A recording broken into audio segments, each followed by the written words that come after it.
Hello, we're from Group 6, which consists of Lulu Sonia, Faris Anwar, Anton Budi, and I am Ardhan Murtezza. We will discuss the case chapter 4 about emotion and the moods. Enjoy the video!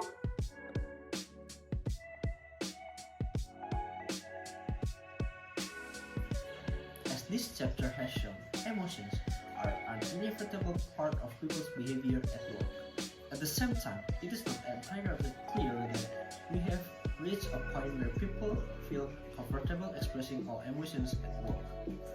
The reason might be that business culture and etiquette remain poorly suited to handling awkward emotional displays. The question is, can organizations become more intelligent about emotional management?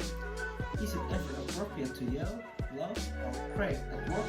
Some people are skeptical about the virtues of more emotional displays in the workplace. As the chapter notes, emotions are ultimately psychological responses to the environment, and such as they can be difficult to control appropriately.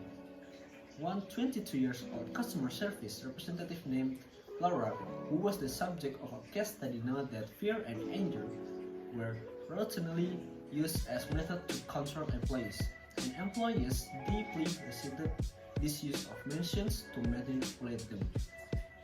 In other case, the chairman of a major television network made a practice of screaming at employees whenever anything went wrong, leading to badly hurt feelings and a lack of loyalty to the organization.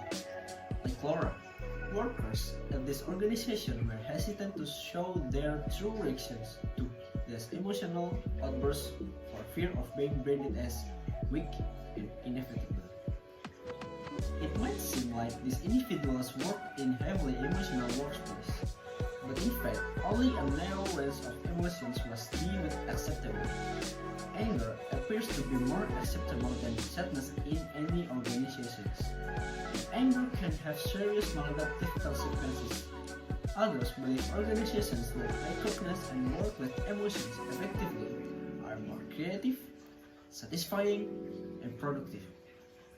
For example, Laura noted that if she could express her hard feelings without fear, she would be much more satisfied with her work. In other words, the problem with Laura's organizations is not that emotions are displayed, but the emotions displayed are handled poorly. Ardhan noted that use of emotional knowledge, like being able to read and understand the reaction of others, is crucial for working ranging for salespeople and customer service agents, all the way to managers and executives. One survey even found that 88% of workers feel being satisfied to the emotions of the other and assets. Management consultant Erica Anderson notes, crying at work is transformative and can open the door to change. The question then is, can organizations take specific steps to become better at allowing emotional displays without opening a Pandora's box of outbursts?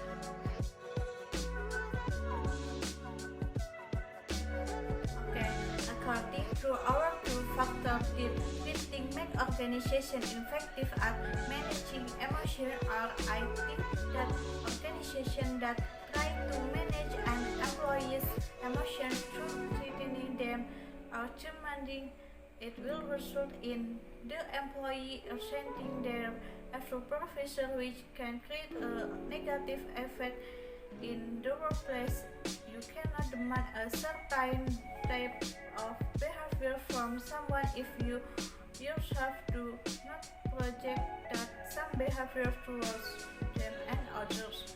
I think intimidation allows people to hold a high standard for themselves, but the meaning purpose to gain that status only with a hostile environment. Having a hostile environment creates conflict and can go against the goal of having a positive attitude. People want to be treated with the same respect as being on the receiving end. I worked with a group of women and they were extremely rude and sorry.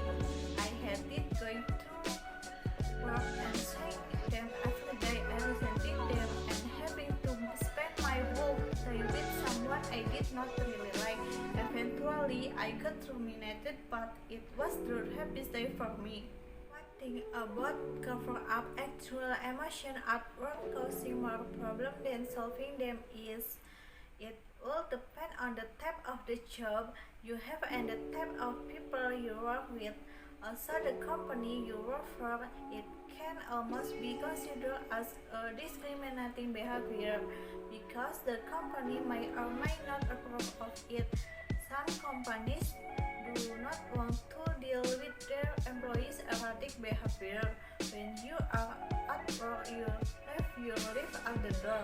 You are there to work, not involve people with your personal life. Employers may consider it drama and not want people caught up in it when they are to be focusing on their work in which they are getting paid to do. If you have worked for some company and you know everyone and they do not mean discussing each other harmless, then that would be different.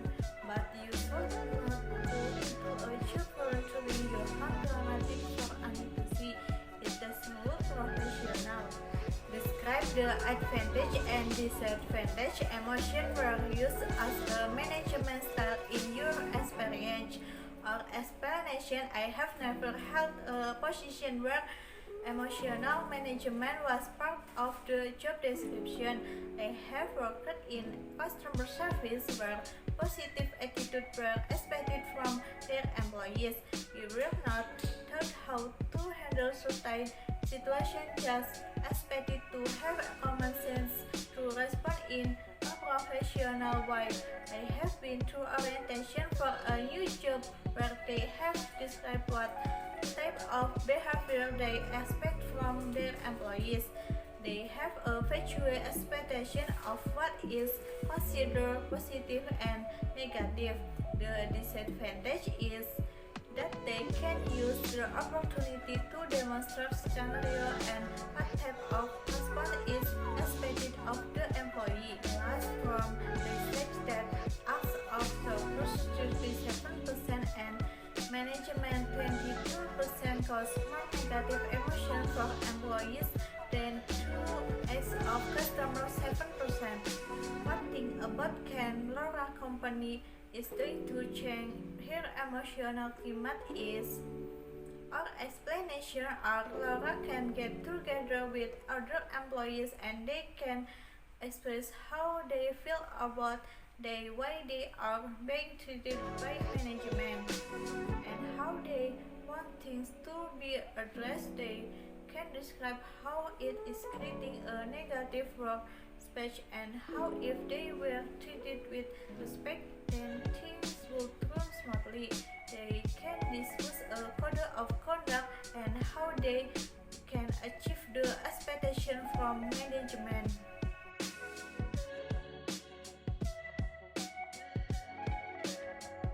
Hi, in this occasion I will tell you about the problem of case number 2, which is still related to the material we are discussing today. The case is Paul Ekman is the best known have studied whether facial expression referral through emotions.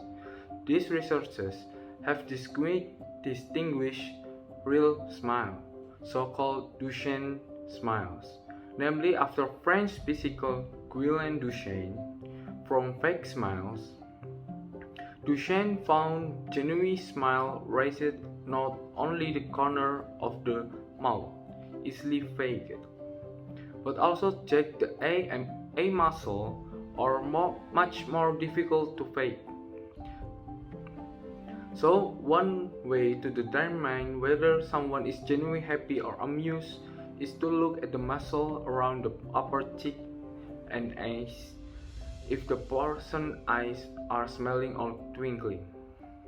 The smile is so genuine. Ekman and his associates have developed similar methods to detect other emotions, such as anger, disgust, and distress.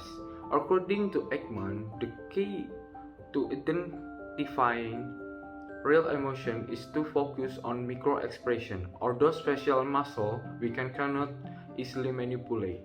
Dunhill has used this technique to study the facial expression of CEOs and found they vary dramatically not only in their tuition smile, but also in the degree which they display positive fairness, negative facial expression. The accompanying tables show Hill's analysis of the facial expression of some prominent male executives, namely Jeff Bezos, Amazon 51% positive, Warren Buffett, Berkshire Hathaway 69% positive, Michael Dell Computers 14.7 positive, Larry Ellison Oracle 0% positive, Bill Gates Microsoft 73% positive, Steve Jobs for the Apple production 48% positive, Phil Knight which have the Nike 67% positive, and then the Donald Trump, the Trump organization just have 16% positive. It is interesting to note that this individual, all of the whom are successful in various ways, have different level of positive facial expression. It is also raises the question, is a smile from Larry Ellison worth more than a smile from Bill Gates? So this is case number 2, which my group friend Ardhan Murtezza will explain later. Thank you.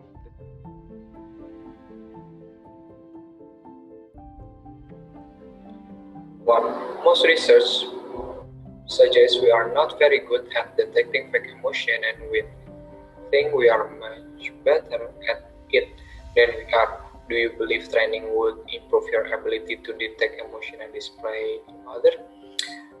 From our discussion, we believe that yes, can improve our ability to detect emotion and display in others. We can hire professional and psychologists to improve our ability to detect the true and fake emotion. Number 2, do you think the information in this case could help you tell whether someone's smile is genuine? From this question, we have answered yes. This information helps us to tell about someone if his smile is genuine. Number 3, is your impression of facial expression of a business leader consist with what the research found? If not, what do you think your view might be at odd with his? We have answered is we not meet them personally, so therefore we cannot judge their facial expression. Maybe Mr. Dunhill meet them personally to their research is true.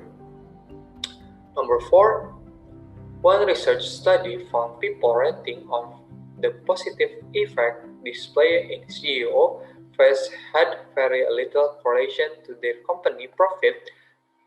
Does that suggest the view that Hill analysis in commercial? According from the discussion, we have answered yes. The CEO positive facial expression has somewhere correlation with the company profit. If the CEO is not expressing positive facial expression to his management and employees, then they might have bad impact of this on them. Number 5, assuming you can become better at detecting the real emotion in facial expression, do you think it would help your career? Why or why not? From that question, we have answered if we have the ability detecting the real emotion in facial expression of the people, then it would help us not only professional life but also in personal life. Thank you.